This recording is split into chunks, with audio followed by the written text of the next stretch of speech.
During a company team-building trip, we ran into a shipwreck, and I ended up stranded on a deserted island with the female boss who berates me every day. The first thing she did after waking up was actually call me a pervert, and she even raised her hand to slap me. I laughed. Manager Shun, this isn't the company. You'd better figure out who calls the shots here now. A wolf's howl came from the distance, and she was so scared she clung to me with her whole body. The woman who was usually so arrogant and domineering was now trembling like a quail. A wave of suffocation hit me. I snapped my eyes open, my chest pinned down by a huge, soft mass, and I could barely breathe. When I focused my eyes, it was actually Shinkian. My direct female manager, famous in the company for being arrogant and overbearing, was sprawled right on top of me. Her palm-sized oval face looked a little haggard, yet it was still as exquisite as a work of art. Her thin pink lips were slightly parted, making it impossible to look away after just one glance. But what was suffocating me at this moment was her full, surging bosom. I shook my head hard. Team-building trip, yacht, storm, shipwreck. The chaotic fragments of memory rapidly pieced themselves together in my mind.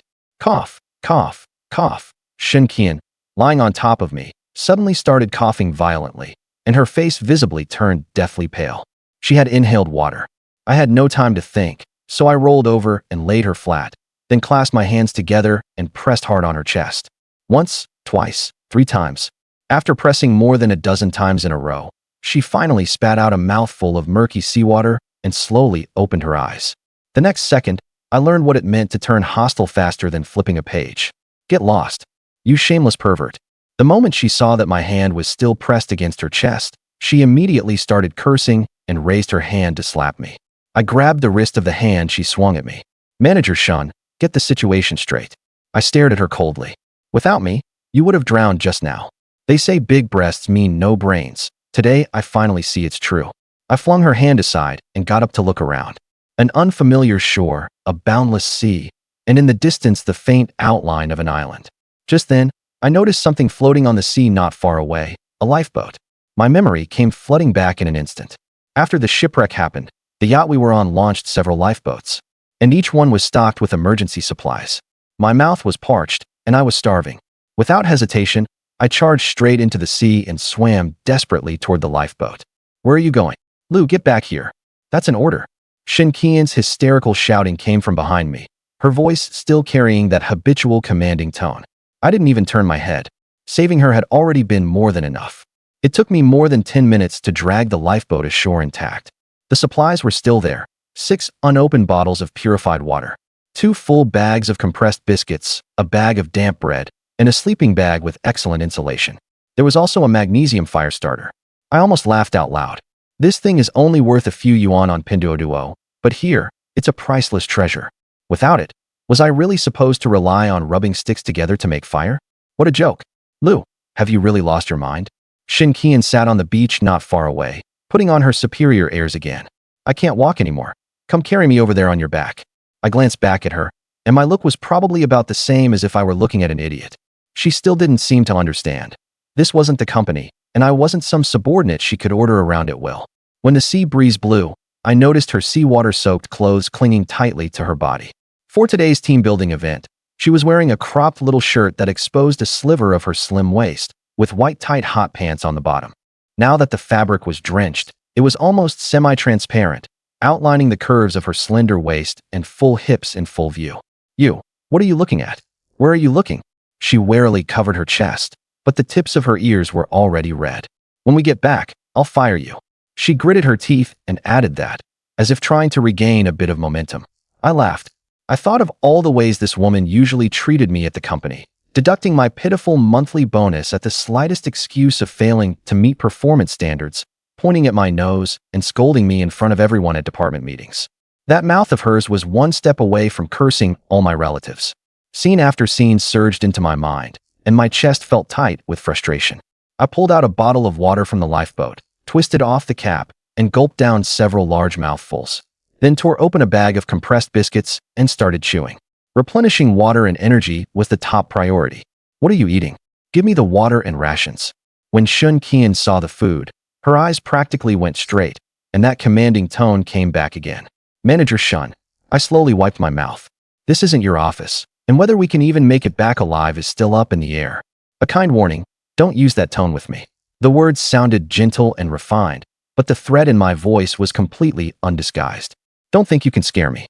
She was still acting tough. The team-building trip was just a circle around the nearby sea. Even if the boat capsized, we'd definitely still be on land. So don't try anything funny. Ms. Shun.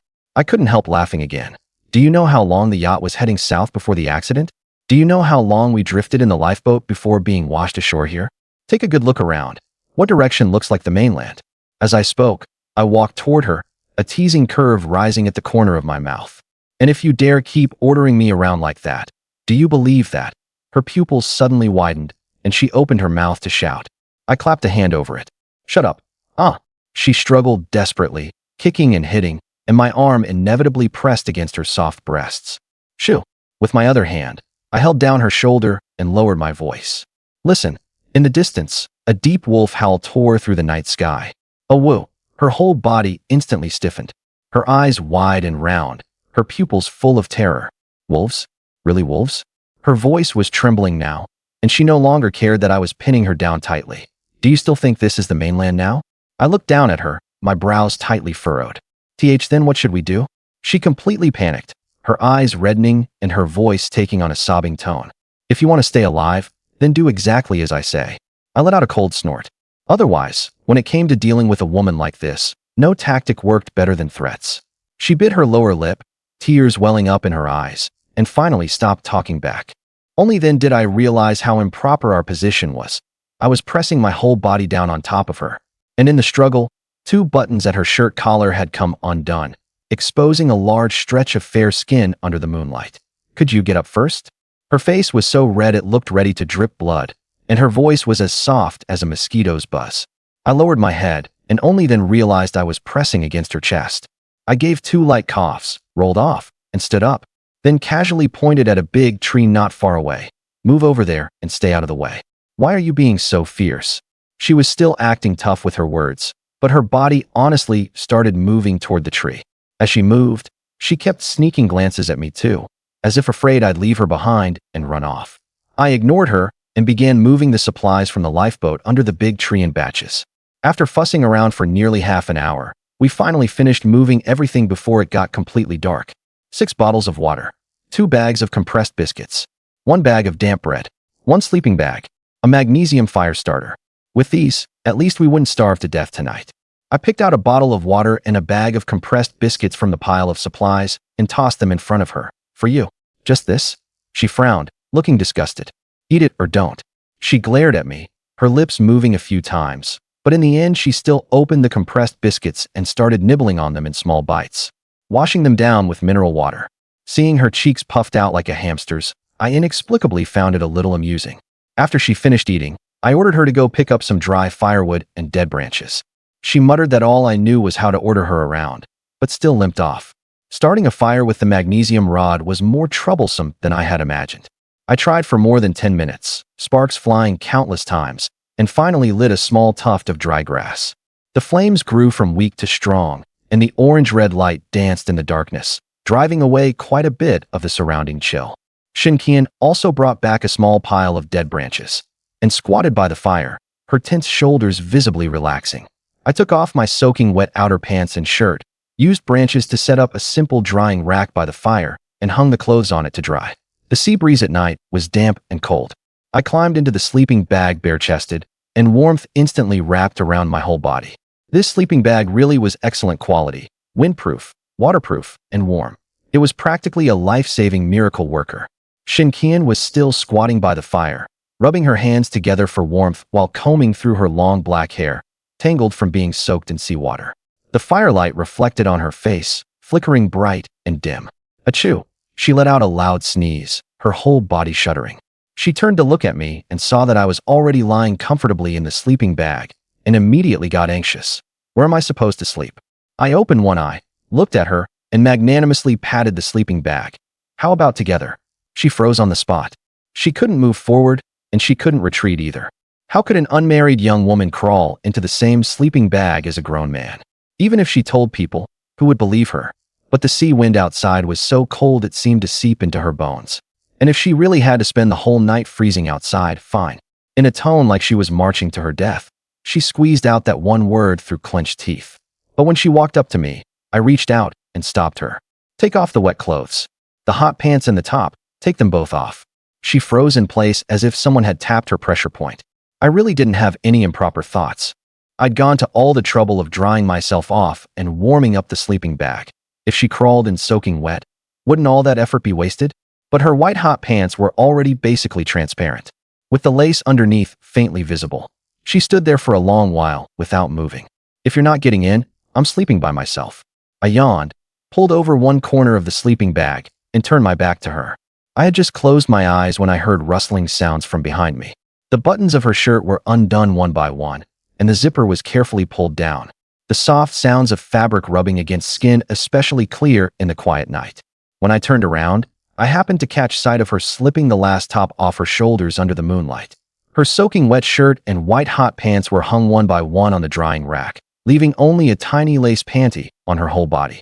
She tightly wrapped her arms around her full upper body, shivering from the cold, and padded toward me barefoot step by step like a startled little deer. When she shuffled in front of me, she suddenly realized I was squinting at her, got so startled that she nearly stumbled and fell. Her hands instinctively let go in order to keep her balance. In that instant, my view suddenly opened up. What are you doing? No peeking. She fumbled to cover her private parts again, her face red all the way down to her neck. I was making room for you. I put on an innocent look and shifted more than 10 centimeters to the right, making space for her. Turn around now. I promptly rolled over. If I kept staring a few more seconds, this woman would probably dig a hole on the spot and crawl into it. A moment later, a pair of long, icy cold legs slid into the sleeping bag. They were so cold that I sucked in a sharp breath, and my whole body shivered involuntarily. She was already unsteady on her feet, and my sudden shiver startled her. Her foot slipped, and she slid straight into the sleeping bag. Soft, warm, delicate. That familiar sensation slid all the way down from my shoulder, carrying a faint fragrance. Like she'd been electrocuted, she whipped around to face away from me, looking like steam was about to rise from the back of her head. Don't move. Don't move. Her voice was loud, but it trembled badly. I couldn't help laughing. You're the one who keeps moving. All right, stop yelling. I decided to give her a way out and asked something serious. Do you remember who you got into the lifeboat with? She fell silent for a moment, as if calming her heartbeat. I got in with President Long. She paused, her voice dropping a little. Also on the boat was Yang Yaki, my ex-girlfriend, the company's receptionist. She deliberately mentioned that name, a note of probing in her tone. Yang Yaki? I let out a cold laugh. Weren't you too? Why do you seem not worried at all? She asked softly. We broke up long ago. It was quiet behind me for a few seconds. For some reason, I had the feeling that after hearing that, her breathing seemed to lighten a little. Oh whoa, another wolf howl. This time it was much closer. That low, powerful howl pierced the night, making my scalp tingle. Right after that, a man's shrill scream came from the darkness not far away. Helpa! It cut off abruptly. There was no movement after that. Shen Qian let out a frightened scream and directly rolled over into my arms. Her arms clamped tightly around my waist, her legs wrapping around mine, hanging off me like an octopus, trembling all over like a leaf. Did that person get by a wolf? Buried against my chest, her voice was muffled and tearful. I held her tight and pricked up my ears to listen to the sounds outside. A man's voice. That meant more than just the two of us had made it ashore. But after that scream, there was no sound at all. Only the sound of the receding waves and the crackling pops of the bonfire. With the firelight here, we should be safe for now. But honestly, I wasn't sure either. With just this little bonfire, whether it could keep wolves away was basically a gamble with our lives. It's okay, there's firelight, it's safe here. I patted her on the back. I said that for her. And also for myself. Curled up in my arms, her face pressed to my chest, her breathing gradually became even and steady. My body heat passed into her, and her stiff body slowly relaxed bit by bit. She actually fell asleep just like that. I too closed my eyes drowsily. Half asleep and half awake, I heard a rustling sound coming from the beach. It sounded like deliberately muffled footsteps, more than one person. Shen Qian in my arms also jolted awake. I lowered my head and made a shushing gesture to her, signaling with my eyes for her not to make a sound. I silently slipped out of the sleeping bag, quickly pulled on my half-dry pants, then, barefoot and crouching low, crept over to the bushes behind me and pulled out a thick tree trunk I had hidden there earlier. During the 2 years I served in the military and college, an instructor in wilderness survival training said something that I've remembered to this day. in an extreme survival environment, compared with wild beasts and hunger. Your greatest threat will always be your own kind. Bro, there's firelight. There are people here. A rough voice came from the beach. There are still other people on this damn island? The other voice was somewhat deeper. By the light of the bonfire, I made out the outlines of the newcomers. 2 people. One was a fat man, at least 100 kilos, panting even as he walked. The other was a tall guy, carrying a long wooden stick he had no idea where he picked up. Their clothes were all wrinkled, and they looked like shipwreck survivors too. The fat man's gaze swept over the fire, then suddenly froze on the drying rack. Shin Qian's little shirt and white hot pants were hanging there, swaying gently in the wind. Bro, women's clothes. His eyes practically lit up green. And they're small size too, definitely some young chick. The tall guy saw them too, and grinned, revealing a mouthful of yellow teeth, and their damn hot pants. In a godforsaken place like this, to run into a woman. The two exchanged a look and let out a low, lewd chuckle at the same time. Little bro, isn't this the chick from that cabin on the yacht? The one wearing the cropped hot pants. I remember it crystal clear. The fat man wiped the drool from the corner of his mouth. The chicks in that room, every one of them was prettier than the last. Those bodies, TSK, TSK, TSK. The tall guy remembered too and slapped his thigh. That's her. That waist, those legs. I watched all day and still couldn't get enough. Wonder if the other chicks are here too. If they are, bro, you go first, I'll cover the rear.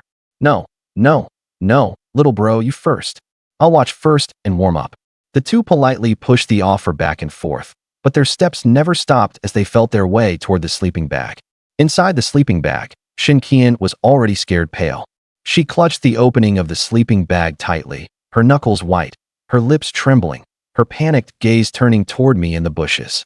I raised an index finger to my lips and gave her a hush gesture, then held up 2 fingers and pointed at the tall guy.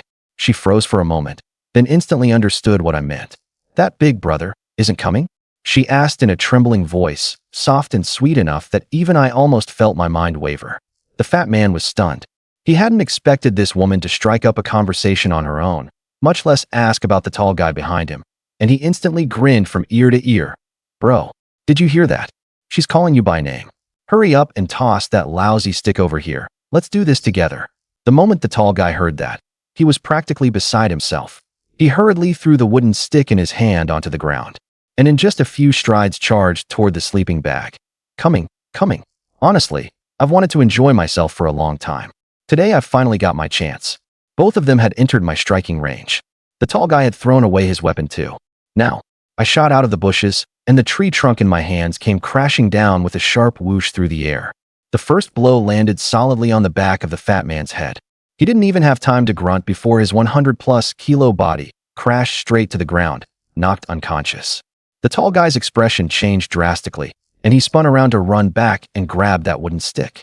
My second blow was already upon him. He was too tall, so the swing only caught his shoulder. He was struck so hard that he staggered and fell to the ground, but he didn't pass out. Spare me, hero. Spare me, he begged, while secretly reaching a hand toward his pocket. That movement did not escape my notice. Without any hesitation, I brought the third strike down squarely at his face. Blood splattered everywhere, spraying all over my face. He twitched twice, then went completely still. I crouched down and searched him over. Sure enough, there was something in his pocket, a sharp Swiss Army knife. I gripped the knife, its blade gleaming with a cold light in the firelight. If I had shown mercy just now and let him pull out this knife, the one lying on the ground now might have been me. Yes, a cheer erupted behind me. I turned around. At some point, Shin Qian had already jumped out of the sleeping bag, standing barefoot on the beach, waving her arms in excitement like she had just won a great battle. The dancing firelight played across her smooth skin, outlining her graceful curves as she jumped up and down in excitement, completely forgetting that all she had on was that pitifully skimpy pair of lace panties. Only, at the same time, that alluring body also came into view. After hopping around wildly in place for a moment, Shin Qian finally came to her senses, let out a cry, then quickly covered her chest tightly and burrowed back into the sleeping bag in one go. This time, she even buried her whole head inside. Lu Xian couldn't help finding it amusing. He hadn't expected that this woman, who usually carried herself with such lofty disdain for everyone, actually had such a girlish side in private. At this moment, Lu Xian didn't pay special attention to Shin Qian's situation. He crouched down to check on the tall man he had taken out with 2 blows. and found that the other party had completely stopped breathing. He then checked the fat man still lying there motionless. Although he was still breathing, it was extremely faint. It had to be said that Lu Xian's few strikes were all vicious, each one delivered without holding back. If they landed solidly, they would probably cost anyone half their life. The fat man lying on the ground no longer had the strength to speak. He could only stare wide-eyed and helplessly at Lu Xian looking down at him. I ask, you answer. Were you on the same boat as us? Lu Xian felt no pity at all for this fat man. After all, in this unfamiliar wilderness, people's hearts were dangerous. Since the other party had harbored ill intentions first, there was no need for him to be polite. The fat man nodded with great difficulty. Was there anyone else who came ashore with you? By the time Lu Xian asked the second question, the fat man on the ground seemed completely unable to speak anymore, and directly closed his eyes. Hey, wake up. I'm asking you again, what did you mean by the mission you mentioned just now? Lu Xian asked the third question anxiously. But after waiting for quite a while, seeing the other party's breathing grow weaker and his gaze begin to lose focus, he knew there was no point in asking anymore. Lu Xian let out a deep sigh and gave up completely. After searching the two of them for a while, although the haul wasn't great, he still found some useful things. Aside from that long wooden stick and the Swiss Army knife, Lu Xian also found a small bag of Snickers chocolate bars, a string of keys, a somewhat strange-looking phone, and then the clothes they were wearing. Naturally, the thing that satisfied Lu Xian the most was that Swiss Army knife. It could serve as both a weapon for self-defense and a cutting tool, and the key thing was that it was easy to carry. And of course, that small bag of Snickers chocolate bars was also quite useful as food. After all, he still had no idea what kind of environment he was in, and food and clean water were the most fundamental elements for survival. As for that strange-looking phone, Lu Xian tried every method he could think of, but still couldn't turn it on. He figured it had either gotten water inside or run out of battery. Lu Xian casually stuffed it into his pocket. After another half hour, Lu Xian dragged the two corpses into the jungle behind him, then casually covered them with some leaves as concealment. He didn't have the strength to bury them, nor did he intend to linger in a place with no cover either in front or behind. So being able to do this much already counted as the last bit of benevolence he could show the two of them. Shen Qian had been holding herself inside the sleeping bag for quite a while. Seeing that Lu Xian outside the sleeping bag hadn't made any movement, she cautiously poked half her head out. Your clothes are dry. Put them on and get up, we're moving on. The moment Shen Qian stuck her head out, she saw her shirt and hot pants flying toward her head. Moving on. We're not sleeping anymore. Shen Qian clutched the edge of the sleeping bag tightly, while looking at Lu Xian with a puzzled expression. This place isn't safe. We have to move somewhere else. Lu Xian was a cautious person. The fact that two grown men had suddenly appeared where he was staying and tried to do him harm meant that this place was already unsafe. Although the danger seemed to have been resolved for the moment, who knew whether those two had accomplices? If they really did, then seeing that the two hadn't returned for so long, they would definitely come looking for them. Naturally, the place where Lu Xian and Shen Qian were now could not be stayed in for long. Besides, Lu Xian had only planned to make do here for one night anyway. Now that their location had been exposed, he might as well just leave directly. At this time, Shen Qian had learned to behave. Seeing that Lu Xian didn't look like he was joking, and with the scene of those two sleazy men preparing to make a move on her still vivid in her mind, Shen Qian took her clothes, crawled back into the sleeping bag, fumbled around for a while, got dressed, and then crawled out again. Stop just staring and come help. Lu Xian had already started moving supplies over there. His plan was to move all the useful supplies onto the lifeboat, then take the lifeboat along the shore in the opposite direction from where the two men had come from, and find a place with cover in front and behind to use as a base. By the time the two had loaded all the useful supplies onto the dinghy and dragged it back into the sea, the eastern sky had already begun to glow red. Clearly, after all this commotion, it was already sunrise. With the help of the morning sun, the two dragged the dinghy all the way east. Those two men, what happened to them? Only then did Shen Qian remember the two men who had once harbored improper intentions toward her. They're dead. What else could it be? Lu Xian answered with complete calm. Dead. Then, where are the bodies? Hearing Lu Xian say the word dead so casually, as if it were no different from saying two rats had died, threw them into the jungle, Lu Xian still answered quite crisply. You killed someone? After a moment of silence, Shen Qian behind him trembled as she muttered this sentence. Lu Xian stopped walking, turned around, glanced at her expressionlessly, and said lightly, that's called self-defense. Besides, don't tell me you sympathize with them. No, They really deserve to die. Seeing Lu Xian looking at her like that, Shun Qian quickly shook her head like a rattle drum. By the way, have you seen this kind of phone before? At this moment, Lu Xian remembered the strangely shaped phone in his pocket that wouldn't turn on and tossed it to Shin Qian, who was pushing the dinghy behind him. Shin Qian normally used nothing but the best stuff. Not to mention anything else, the phone in her hand was always the latest top-spec trendy model. It was said that sometimes, just to get a newly released phone, he even paid extra to buy it from scalpers. To a poor man like Lu Xian, that was simply having too much money to burn. This phone looks pretty unusual. What brand is it? I've never seen it before. But unfortunately, even Shin Qian, who was worldly and had money to burn, couldn't tell what model this phone was. Lu Xian took the phone back and tucked it into his pocket again. Thinking of the so-called mission mentioned by those two men, Lu Xian always felt that they seemed to have come prepared. Forget it. Getting on with the journey was more important. Since he couldn't make sense of it with the little information he had, Lu Xian didn't overthink it and continued dragging the dinghy behind him that carried all their belongings, leading Shin Qian eastward along the coastline. By the time the sun had fully risen and the dazzling sunlight completely blanketed the land, Lu Xian, walking in front, made another major discovery. On the beach not far away, there was a boat. No, it should be said, half a boat.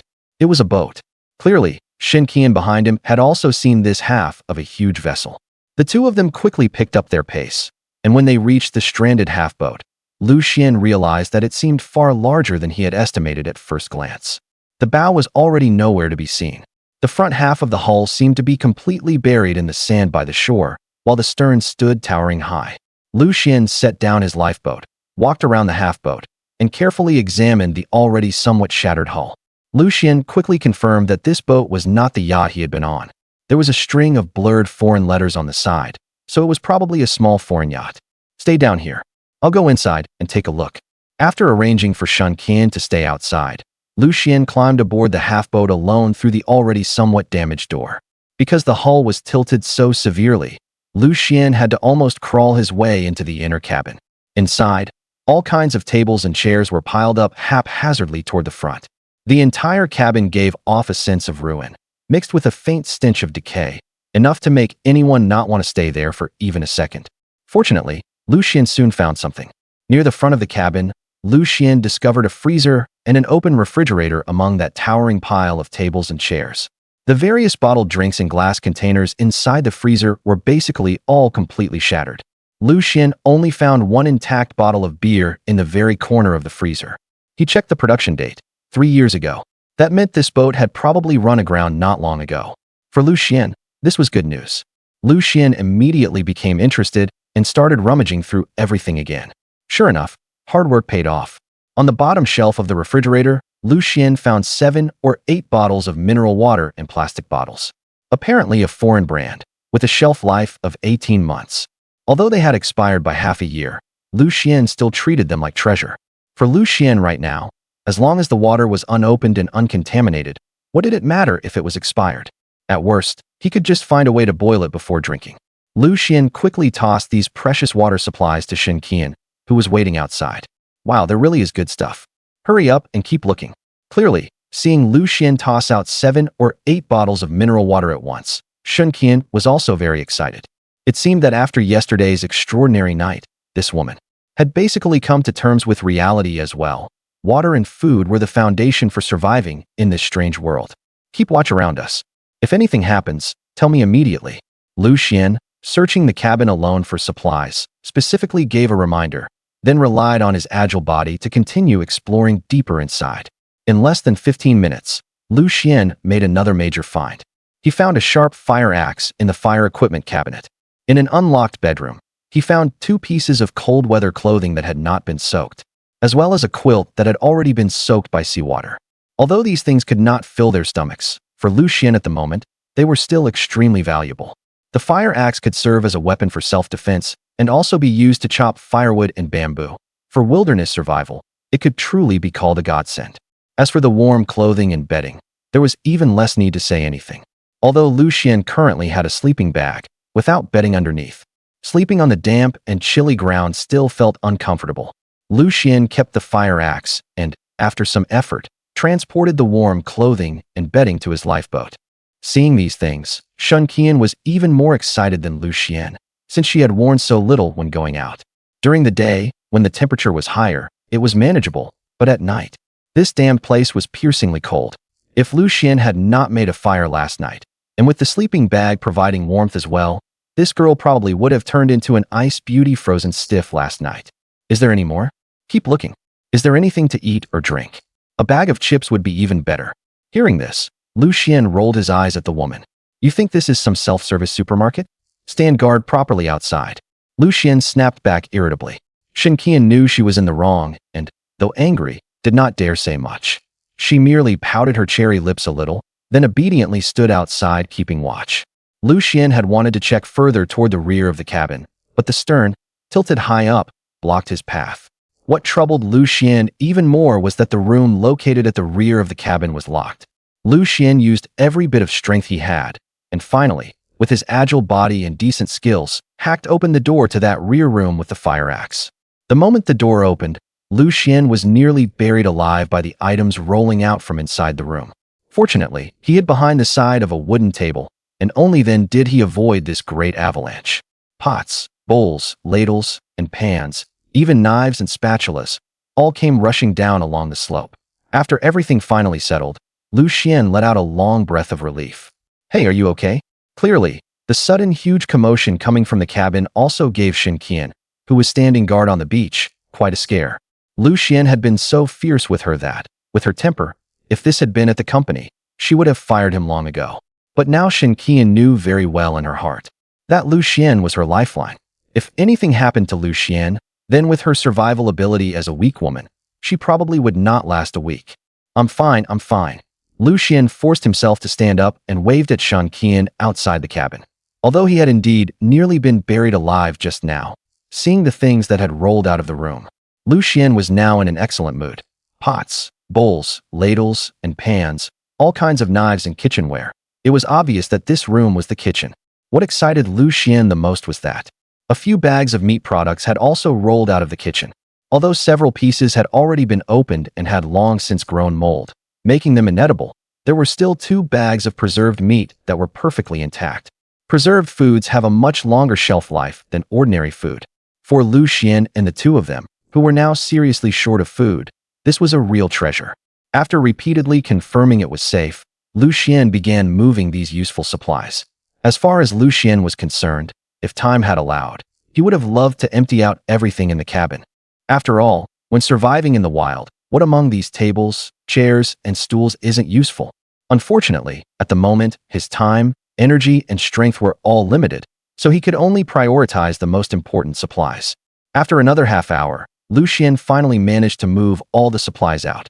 Just when Lu Xian thought he could call it a day for now, a large wardrobe entered Lu Xian's field of vision. Opening the wardrobe, he found more things again. 2 fur coats, 2 men's shirts, and 3 unopened pairs of men's boxers. What surprised Lu Xian the most was, in the wardrobe drawer, Lu Xian found a set of flight attendant uniform and a maid outfit. Hey, this is for you. Across the ship's side, Lu Xian generously tossed this final great treasure to Shen Qian on the beach. This is originally full of delight. Shen Qian had thought Lu Xian had found her something good again, but only after catching the great treasure he threw over did she notice something was off. What the heck is all this stuff? A blue skin-tight flight attendant miniskirt, a midriff-bearing short-sleeved tight white flight attendant top with an open collar, a pair of flesh-colored crotchless pantyhose, plus a thong that was almost transparent. This one is for you too. Before Shen Qian could process these 4 treasures, Lu Xian tossed her a second item. This time Shen Qian's eyes nearly popped out. A maid dress, maid stockings, and even a white little doo-doo and a headband. Why you Lu guy, what on earth are all these things you're giving me? Shen Qian could no longer hold it in and started shouting while pointing at Lu Xian, who was still busy on the ship's side. Are you kidding me? Who do you think I am? She was the dignified department manager of the company. How could she possibly wear such indecent clothes so brazenly in front of a subordinate? They're clothes for you. Just make do with them. I really couldn't find any clothes suitable for you to change into. Lu Xian on the ship's side answered quite crisply, without blushing or skipping a beat, throwing out a perfectly reasonable explanation. Not wearing them. In your dreams. Keep dreaming. Shen Qian put her hands on her hips and continued shouting at Lu Xian. Her cheeks puffed up with anger. In her eyes, This Lu Xian was obviously doing it on purpose. He even wanted to play dress up. Tui. She wasn't going to fall for it. Suit yourself. Don't blame me when you start to stink. Lu Xian remained calm and indifferent. He refused to believe that a girl who loved beauty and cleanliness this much could really endure several days without changing her underwear. Lu Xian sized the woman up from top to bottom again, and had to admit, this female boss of his was curvy in all the right places. With a figure like a devil's, if she changed into this outfit, it would definitely be a feast for the eyes. Where are you looking? Don't look around. Seeing Lu Xian sizing her up again, Shen Qian quickly covered her body again. Keep safe the things I gave you. Let's continue east. With one big stride, Lu Xian jumped down from the ship's side, brushed the dust off his body, waved at Shen Qian, who was still gritting her teeth and glaring at him, and then took the lead, walking toward the lifeboat by himself. I'm throwing them away right now, Shen Qian shouted angrily from behind. But just as she made the motion to throw them away, she found herself a little reluctant. What Lu Xian said was blunt but true. She really didn't have any clothes to change into right now. She couldn't exactly spend every night bearing shoulders with that guy surnamed Lu. Could she? Although this made outfit and flight attendant uniform really are embarrassing, no matter what, it's still much better than facing Lu Xian so openly like last night. After hesitating for a moment, Shen Qian still decided to keep the two outfits. What? Not throwing them away. Seeing the woman trot over clutching the two sets of clothes, Lu Xian didn't forget to tease her. None of your business. I want to. Shen Qian's cheeks were flushed crimson at this moment, even though she was still putting on a brave front. Not throwing them in. Could it be that you want to put them on for me to see right away? Lu Xian pointed at the lifeboat, then meaningfully at the uniforms Shen Qian was holding. In your dreams.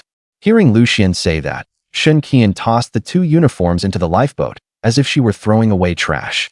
The two temporarily bid farewell to the half-stranded ship and continued heading east. According to Lu Xian's thinking, time was really limited today, and besides, today's main task was to find a place to settle down. As for the other non-essential supplies on the ship, they could come back another day to explore. They had already gained quite a lot this morning, and Lu Xian was in an excellent mood, humming a little tune as he strolled leisurely in front, leaving Shen Qian alone behind him, pushing the lifeboat and muttering to herself under her breath. Pervert, what kind of nonsense is going through your head all day? Besides, clothes like this depend on who's wearing them. If I, Shen Qian, wear them, then they're just normal clothes. Only people with filthy minds like you would let your imaginations run wild. As Shen Qian muttered to herself, she didn't forget to try to correct how people viewed those two outfits. Lu Xian had sharp ears, and he heard every word of Shen Qian's muttering behind him. The more Lu Xian listened, the funnier he found it. He wondered who exactly was the one letting their imagination run wild right now. Hey, what do we do? There's no road ahead. Just like that, one pulling and one pushing, they walked for another half hour or so, when Shen Qian spotted a jutting rocky cliff in the distance blocking their way. Now they couldn't continue along the coastline. Let's rest for a bit first, and later I'll cut through the jungle over there to take a look. If there's still a way through on that side, we'll have to try rowing the boat across. After traveling all morning, both of them were starving now, so they simply sat down to rest on the spot. Lu Xian also had an idea for the next plan. After drinking half a bottle of water and eating a small piece of compressed biscuit, Lu Xian felt drowsiness wash over him. After all, he had hardly slept a wink last night, and on top of that, he had spent the whole morning hurrying along, rummaging through things, and climbing up and down. So Lu Xian was yawning nonstop. Keep watch. I'm going to catch some sleep. Lu Xian waved at Shen Qian. Without caring whether she agreed or not, he lay down directly in the lifeboat and started making up for lost sleep. Hey, don't sleep. Shen Qian, who had originally been chewing on compressed biscuit, hadn't expected Lu Xian to fall asleep the moment his head hit the pillow. She called out several times, but got no response. Lazy pig. Although she complained aloud, Shen Qian understood in her heart that, no matter what, she had gotten some sleep last night, while Lu Xian had been up almost the entire night. Hey, are you asleep? Now full and refreshed, Shen Qian suddenly had an idea. She stood up, walked to the lifeboat, and waved a hand in front of Lu Xian, who had already started snoring. Seeing that he truly had no reaction at all, Shen Qian looked around. After confirming there was no one anywhere nearby, she carefully returned to the lifeboat and fished out the two uniforms she had thrown into it. Since the man was asleep anyway, maybe she should take advantage of the safety now and change out of the dirty clothes she was wearing. At worst, when he was about to wake up, she could put the dirty clothes back on over them. No matter what, Shin Qian was a woman who loved cleanliness. She had already been wearing this set of underwear and panties for more than a whole day, and with all the traveling and wading through water, she had long wanted to change out of them and wash them. Unfortunately, there was always a grown man by her side. Now that Lu Xian was asleep, it was the perfect chance for her to change clothes. And with the sun shining high overhead, maybe the clothes would dry quickly after being washed. Shin Qian was not one to dawdle. Once she made up her mind, she acted on it immediately. With her back to the lifeboat, she began changing clothes. Whether it was heaven lending a hand or really just a coincidence, Lu Xian, who had originally been sleeping soundly, had a nightmare. In the dream, he was on a yacht, then a crew member answered a phone call, and then, the perfectly fine yacht capsized. Lu Xian suddenly woke from the nightmare, and then, a tantalizing scene came into view. Lu Xian saw Shin Qian, dressed in a flight attendant uniform, standing with her back to him.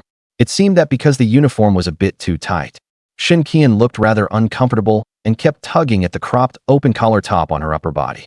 Seriously, I wonder which designer came up with this. It doesn't fit at all. How am I supposed to wear this? And it's so small, it won't even stay buttoned. With her back to Lu Xian, Shin Qian busied herself tugging at her clothes while continuously complaining about the designer of the flight attendant uniform, completely unaware that her current appearance had already been fully taken in by Lu Xian. Seeing the way this woman was dressed, even Lu Xian could not help but click his tongue in amazement. A slender waist like a water snake, paired with a pair of long legs as white as jade. If there were only two regrettable points, then first, Shin Qian seemed to have no interest at all in those pantyhose, and had tossed them aside, completely ignoring them. As for the second, Lu Xian could only see Shin Qian from the side and back at the moment, and had no way to appreciate the front view. What kind of lousy clothes are these? How did this button just pop off like that? This is so annoying. Lu Xian was still quietly admiring this young lady from the lifeboat. When over there, Shin Qian seemed to have run into an unexpected situation. It was probably because this woman's figure was simply too good that she had actually popped one of the already very few buttons on the flight attendant uniform top. What Lu Xian had not expected was that this button that had popped off also brought him a pleasant surprise. Because of this one button, his grand viewing plan had just been upgraded. The popped button seemed as if it had Beidou navigation installed, shooting straight and unerringly in Lu Xian's direction. Shin Qian also seemed to have roughly locked onto its direction, turned sideways, and lowered her head to start searching. This time, Lu Xian truly got an eyeful. He watched as Shin Qian slowly bent down. Lu Xian blinked twice. He really couldn't be blamed for this. This was entirely heaven's will. As the old saying goes, heaven's will cannot be defied. If you don't look, you're looking for nothing. Since he had already enjoyed the splendid view, he might as well do a good deed in return. On your right, Lu Xian lay there on his side like that, leisurely pointing out the button's location to Shin Qian. On the right, Shin Qian's attention had originally been completely focused on that runaway button. So at the instant Lu Xian prompted her, she did not even react, and really did search according to his directions. A second later, she finally cried out in alarm. When she raised her head, she saw Lu Xian there, squinting at her. That look in his eyes seemed as though he had already seen completely through her. You, when did you wake up? What did you see? Shin Qian was so flustered now that she was practically incoherent. After thinking it over carefully, could it be? Lu Xian only felt that his female boss was becoming more and more adorable. He said nothing, just looked at her with a smile. You went back on your word. You said you were going to sleep. So why aren't you sleeping? Did you do it on purpose? Shin Qian was so flustered that her words came out in a jumble, launching into a string of complaints at Lu Xian. Hey, Missy, I wonder who's the one not keeping their word. Didn't you say you were going to throw that outfit away and that you'd never wear it even if it killed you? So who's wearing it now? But it looks pretty good on you, so just keep wearing it. Lu Xian was not polite at all, talking back to Shin Qian while not forgetting to throw in a compliment or two. What's good about it? It's too small, it doesn't fit. Turn around, you're not allowed to look. Shin Qian was in such a panic that she was practically running in circles. Keeping it on wasn't right, and taking it off on the spot was even less appropriate. So all she could do was stamp her feet anxiously and motion for Lu Xian to turn around. Take your time messing with it here yourself. I'm going ahead to scout the way. Oh right, that maid outfit looks pretty good too. You should try it on as well. Huh? Lu Xian stretched lazily and jumped down from the lifeboat. Then, carrying the Swiss Army knife and that long stick, he headed toward the jungle ahead, not forgetting to tease Shin Qian before leaving. You, get back here. Shin Qian was both angry and embarrassed. Her cheeks flushed red as she pointed at Lu Xian with her little hand. You want me to come back? For what? To help you change into the maid outfit? I'd be happy to help with that. Don't worry, I won't charge you. Free service. Lu Xian turned around, patted his chest, and said magnanimously, You. Shen Qian was completely speechless. Fortunately, Lu Xian was only teasing and didn't really come back. While Shen Qian was still stammering there, not knowing what to say, Lu Xian had already walked far away, then come back early. Watching Lu Xian gradually disappear into the distance, Shen Qian looked around, and a woman's innate sense of insecurity crept over her at some point, making her somewhat unwilling to let Lu Xian leave after all. From dozens of meters away, Lu Xian waved to her, then continued striding forward. The beautiful scenery had been admired, but the important business still had to be done.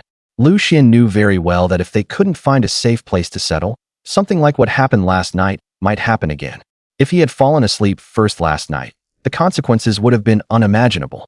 Perhaps the one lying flat in the bushes covered with leaves right now would be him. Standing guard by the lifeboat, Shen Qian watched Lu Xian's figure completely disappear from her sight, and an unprecedented sense of loneliness and desolation rose in her heart. At the company, aside from her superior Lung Mingyao, she could be said to rank above everyone else. Whoever saw her had to bow and scrape and call her manager Shun. Combined with her devilish figure and delicate face, Shen Qian was very confident that she was the fair-skinned, rich beauty in people's eyes, a perfect goddess. So this in turn had shaped her overbearing and arrogant personality. But women, from beginning to end, need someone to protect them, even though she was still as glamorous and moving as ever. So what?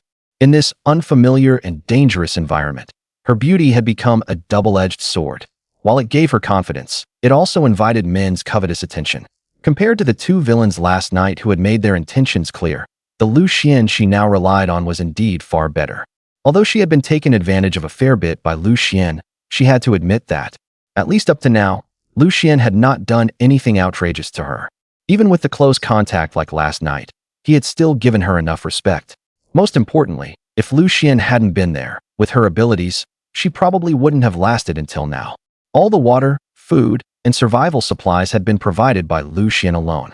It was precisely because of all this that Shen Qian, who had only been separated from Lu Xian for a short while, kept raising her head and looking in the direction he had left, feeling an inexplicable worry in her heart, terrified that Lu Xian had abandoned her and would never come back. 1 hour, 2 hours, 3 hours. When the sun in the sky had already begun to embrace the western edge of the earth, Lu Xian's figure still had not appeared in her sight. I'm back, with extremely good news. As the setting sun slowly sank below the horizon, gently stretching the edges of light and shadow, Shen Qian, who had been waiting bitterly for Lu Xian for several hours, finally saw the man she had long been hoping for. When she saw Lu Xian reappear before her, dusty and disheveled, with even his pants torn open with a big hole, Shen Qian, crying tears of joy, no longer had her usual aggressive manner and threw herself at him without a second thought. Caught off guard by Shen Qian suddenly lunging at him, Lu Xian did not react for a moment. What was with this woman? It seemed that before he left, this woman had still been sulking like a little girl, yet after he had been gone for a while, she seemed like a completely different person. Why did you take so long to come back? Shen Qian also realized that she seemed to have lost her composure a little, and quickly moved away from Lu Xian, then turned sideways and wiped the tears from the corners of her eyes, while muttering softly. Seeing Shen Qian like this, Lu Xian understood why this woman was acting this way. Could it be that she thought he had left her behind and stopped caring about her?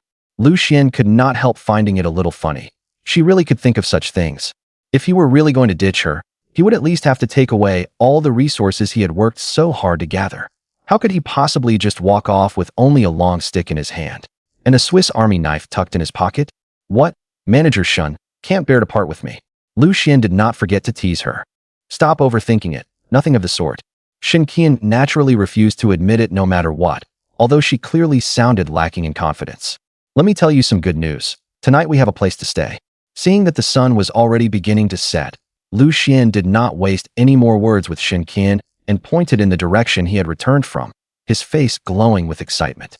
The reason this solo scouting trip had taken so long was entirely because of the protruding small cliff blocking the two of them from moving forward. And Lu Xian had not expected this rock wall, which did not seem very high in elevation, to be so troublesome. Lu Xian had thought that after passing through the he would reach the opposite shore, but to his surprise, this rock wall extended all the way deeper into the jungle, stretching beyond sight. Afraid of wasting time, Lucien tried climbing it, and it took a full hour to get over to the other side, only to find, to his frustration, that getting down to the beach on the other side was another time-consuming and laborious task. This one-way trip alone had cost Lucien 2 hours. Fortunately, heaven was still kind to him, and all of Lucien's effort brought a major reward. After climbing over to the beach on the other side and walking for less than half an hour, Lucien discovered a huge cave. The cave was right next to the beach, with an entrance 4 or 5 meters wide and 7 or 8 meters high. Inside, the cave was divided into several sections, and the largest space was a full 100 square meters or so. What delighted Lucien most was that after passing through 3 smaller side chambers inside the cave, he discovered another exit only 3 or 4 meters wide. What excited Lucien even more was that outside this exit, there was actually a pool of crystal-clear lake water, along with a grassland and bamboo grove stretching as far as the eye could see. Lucien quickly walked to the lake, bent down, and took a sip of the water. It was sweet and refreshing, without the slightest trace of salt. Clearly, this was the fresh water he had been dreaming of. Now, a safe and reliable shelter and freshwater resources were all secured. After roughly surveying the place, the extremely excited Lucien could hardly wait to head back. And sure enough, he finally returned to where Shenqian was before sunset. Hearing Lucien's description, a bright smile appeared on Shenqian's face as well. Then what are we waiting for? Let's go. At that moment, Shenqian was even more excited than Lucien, grabbing him and about to head toward the other side of the cliff. Hey, are we not taking these treasures anymore? Lucien grabbed the overexcited Shenqian back in one swift motion. He pointed at his precious lifeboat. With this casual glance, Lucien suddenly noticed that there seemed to be something extra in front of the lifeboat. Ah, don't look, don't look.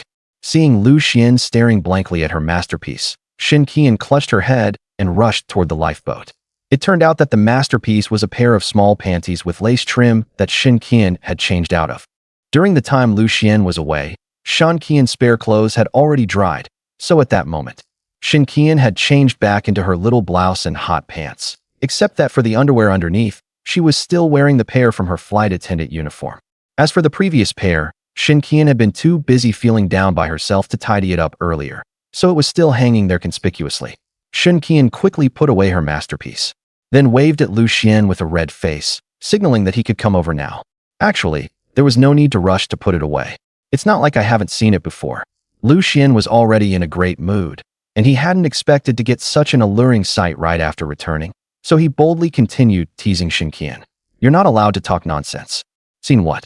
When have you seen anything? Hearing Lucien say that, the image-conscious Shenqian blushed even more, and even her speech became awkward. Isn't it just black lace trim? Lucien replied with a calm face as he plopped down onto the lifeboat. Shenqian recalled how last night she had slept in the same sleeping bag with Lucien wearing only a pair of panties, and had even held onto him at the end, and her cheeks burned hot.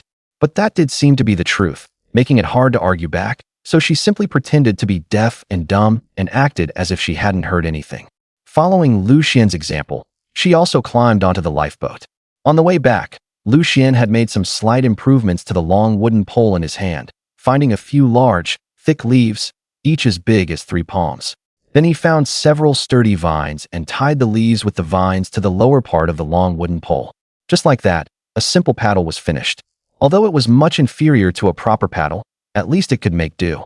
The two sat one in front and one behind on the lifeboat, and of course, since there was only one paddle, only Lucien could be responsible for paddling, so the lifeboat did not move very fast. Fortunately, the ocean current near the shore was not strong, and at first, their progress was fairly smooth. After 20 minutes, the two reached the farthest end of the cliff. By this time, the setting sun in the west had already cast its glow over the land, and the sun's light was growing dimmer and dimmer. Lucien did not dare slack off. He had to paddle the lifeboat toward the beach on the other side as quickly as possible. If he waited until the sun had completely set, then rowing in the dark might bring unknown dangers. Shenqian behind him could also sense Lucien's anxiety. Although she had no suitable tool in hand, she still kept working away there with the fire axe. Before the sun completely set, the two finally managed to get around the cliff safely, though with some scares along the way. Just when they thought victory was right before their eyes, unexpectedly, when they were less than 10 meters from the shoreline. The lifeboat seemed to have hit something hard and suddenly tipped to one side. A reef.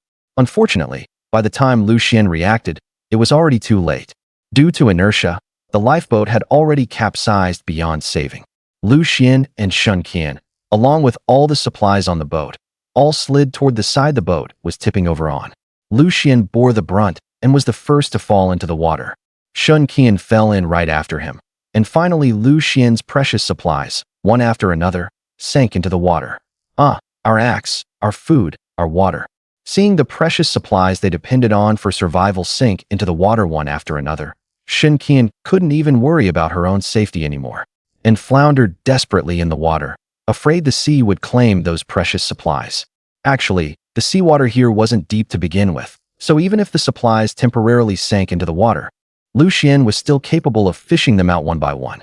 But Shun Qian had just arrived and didn't know the terrain, so she thought the water here was very deep, and that the supplies she and Lu Xian had worked so hard to gather were about to say goodbye to her, so the girl risked her life to save them. But then she lost her balance, and had only just grabbed 2 bags of cured meat when she and the meat both toppled toward the surface of the water.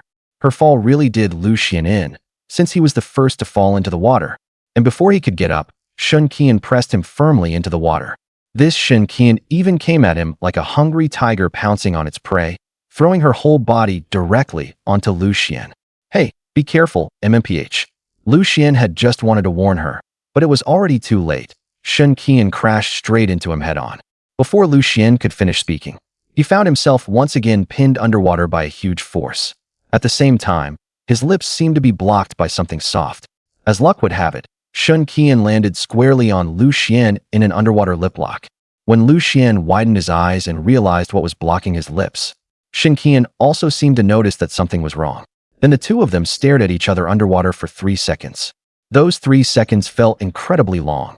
Shun Qian even felt as if the air had frozen. After coming to her senses, Shun Qian quickly struggled free from Lu Xian's arms, then pretended that nothing had happened and began burying her head in the seawater to search for the supplies. Lu Xian shook his head and climbed up out of the seawater as well. There still seemed to be a faint trace of Shun Qian's unique taste on his lips.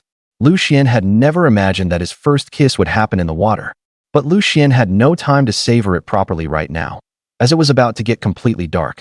The two of them groped around wildly in the seawater, and before night fell completely, they finally managed to recover all the supplies. Next, Lu Xian could only rely on his good sense of direction to move forward in the dark. After that awkward moment just now, Shun Qian became especially quiet. She simply obediently followed behind Lu Xian, helping him push the lifeboat forward. Half an hour later, the two finally reached the end of this journey. See if there are any dry branches or dead leaves around. Let's start a fire first. Having just arrived and being unfamiliar with the terrain to begin with, and now with everything pitch black, Lu Xian prepared to light a bonfire first to use as illumination. There won't be bad people again, right? At the mention of a bonfire, Shun Qian once again recalled the frightening scene from last night. I've checked this place. There's cover on both the left and right, so unless the other party comes from the sea, otherwise it'll be hard to see clearly. Besides, we're both soaked through now. Surely we can't just sleep like this. Lu Xian gave a rational answer. Although it was indeed the bonfire that had attracted the thieves yesterday, they couldn't let one bite from a snake make them fear ropes for 10 years. Besides, he had indeed scouted the area. Dense vegetation blocked the front of this cave and both its left and right sides. There was also that cliff on the left, making this a truly qualified hidden base. After a flurry of activity, a small campfire was lit. Lu Xian was now growing more and more thankful that he had found this lifeboat on the very first day, and had also obtained this fire starter. Without this miraculous tool, starting a fire tonight would have been as difficult as ascending to heaven. After lighting the fire, Lu Xian began laying out the items that had previously been soaked by seawater one by one. What gave him a headache was that, aside from that waterproof sleeping bag, whose inside was still intact, almost all the clothes and bedding had been soaked by seawater, including even the little panties Shun Qian had just dried. Of course, that maid outfit that had yet to make its official debut was included too. Achoo, achoo. Lu Xian sneezed twice in a row, then nonchalantly stripped down in front of Shun Qian until he was left wearing only a pair of briefs. Shun Qian quickly turned her face away. Hey, are you taking yours off or not? Shun Qian hadn't expected that after Lu Xian stripped himself bare, he still wouldn't let it go, and even told her to take hers off too. No, hurry up and put your clothes back on. Shun Qian tightly covered her eyes with both hands while frantically waving them, signaling for Lu Xian to get dressed. Put them back on. Put on what? They're all wet. If you don't take them off and catch a cold, I won't be responsible. This place doesn't have any cold medicine for you. Lu Xian looked completely unconcerned as he roasted his seawater-soaked clothes by the fire, and at the same time, using whatever was at hand, set up a barbecue rack, then used his Swiss Army knife to cut open the unopened bag of marinated meat. Ever since Lu Xian had stripped down to just his briefs, Shun Qian hadn't dared turn around, until the smell of grilled meat wafted from behind her.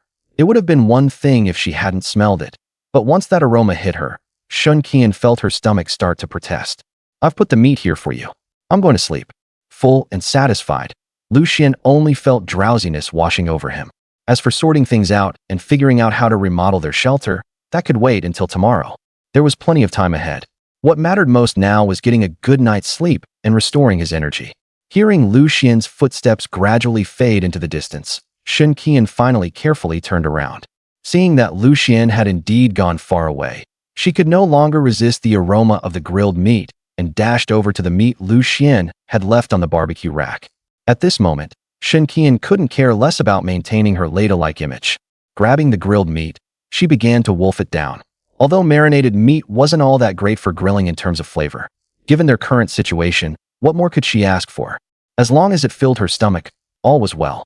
In no time at all, Shun Qian finished off the piece of grilled meat Lu Xian had left for her. After eating, Shun Qian wiped her mouth. Seeing that Lu Xian had already crawled into the sleeping bag and begun snoring, she finally took off her own soaking wet clothes. Only after all the clothes on her body had been dried did she tiptoe toward the inside of the cave. After a whole day of exertion, Shun Qian was also tired and sleepy by now. But when she reached where Lu Xian was, she felt somewhat at a loss. Lu Xian was already fast asleep, and his sleeping posture was rather elegant, lying flat on his back with his bare upper body exposed. And in the small bit of space left for her, one of Lu Xian's bare arms was still lying there. How was she supposed to sleep like this? Surely she couldn't just lie in this man's arms. That night, Lu Xian had a beautiful dream.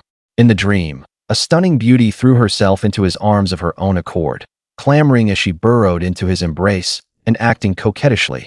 And in the end, the two of them fell asleep, holding each other. Lu Xian had always been a generous person, so he very magnanimously accepted it all, pulling the great beauty tightly into his arms. Lu Xian, you, let go, you're hurting me. Until Lu Xian felt as if someone had pinched him hard, and the sweet dream was interrupted. Through his sleepy haze, Lu Xian seemed to vaguely see the beauty from his dreams staring at him with her brows tightly furrowed. Lu Xian, let go now? Then a sharp pain shot through his right arm, and Lu Xian reflexively withdrew it. That fierce great beauty also sprang up on the spot. What's going on? Half asleep and half awake, Lu Xian rubbed his eyes and sat up straight. You too much.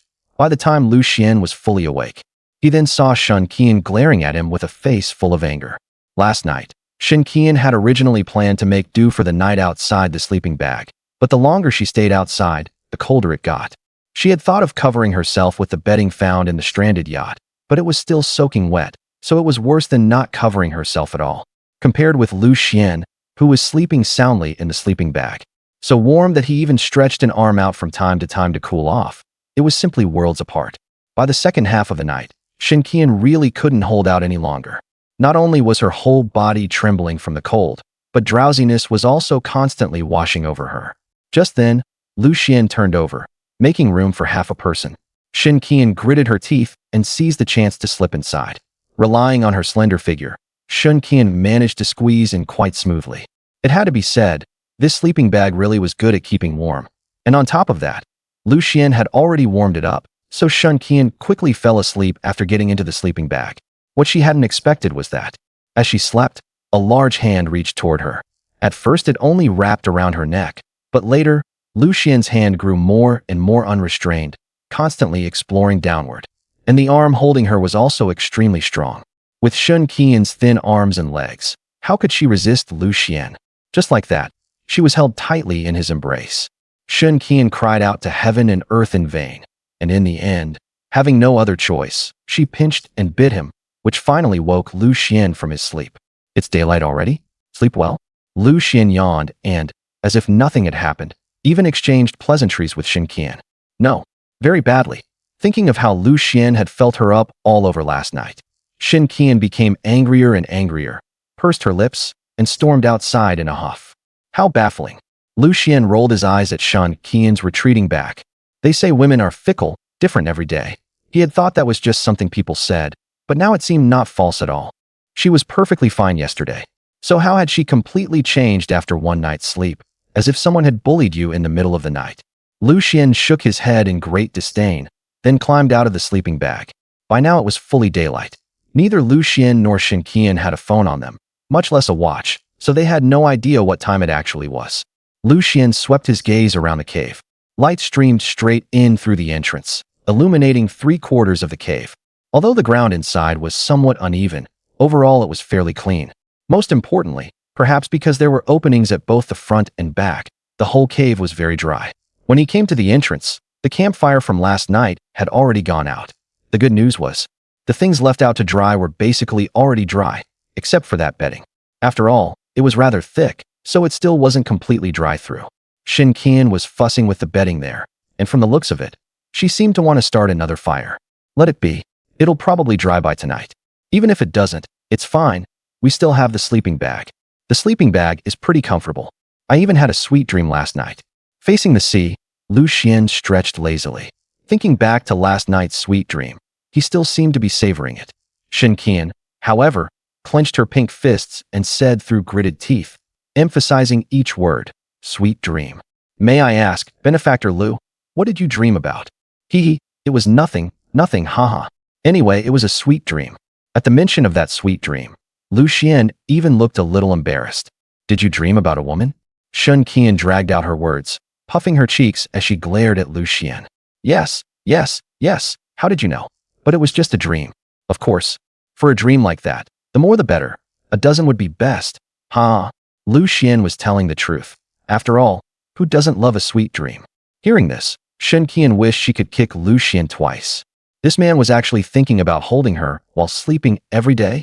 Absolutely hateful. In your dreams. Leaving Shen Qian there to sulk by herself, Lu Xian finished reminiscing about his sweet dream and began to start a fire, boil water, and make breakfast. Today's tasks were going to be quite arduous, and Lu Xian had already planned them out yesterday. First, he needed to make some modifications to this cave. Although at first glance, this cave was nearly perfect, spacious, dry, well ventilated, with the sea in front and a lake behind, but whose front door is always left open. At the very least, they needed to make 2 doors, one for each end, right? Besides that, they also needed to gather more food and fresh water. Fortunately, now there was a large lake of crystal clear fresh water right in their own backyard, so the water supply problem was basically completely solved. As for food, Lu Xian was planning to try his luck in the lake. You full yet? If you're full, then get to work. Huh, where did that mark on your neck come from?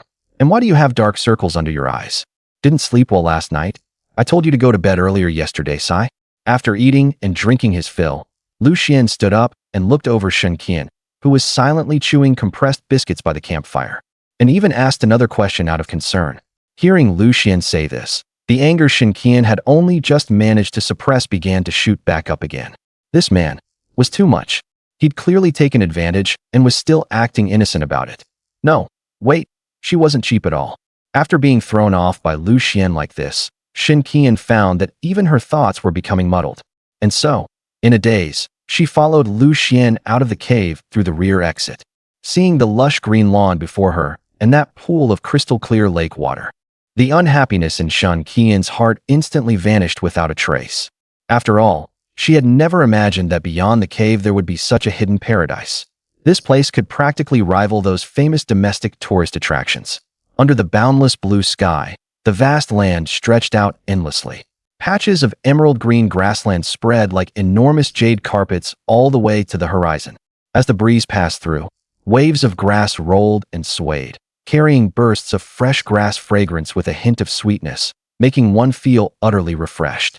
In the distance, layers of undulating mountains rose one after another, bathed in sunlight. Their outlines plated with a dazzling golden glow, appearing majestic and solemn. Around the mountain peaks, Clouds and mist curled and drifted like a fairyland, and now and then came the distant calls of birds, clear and melodious, piercing the tranquil air and striking deep into the soul. So what do you think? The place I found to settle down isn't bad, right?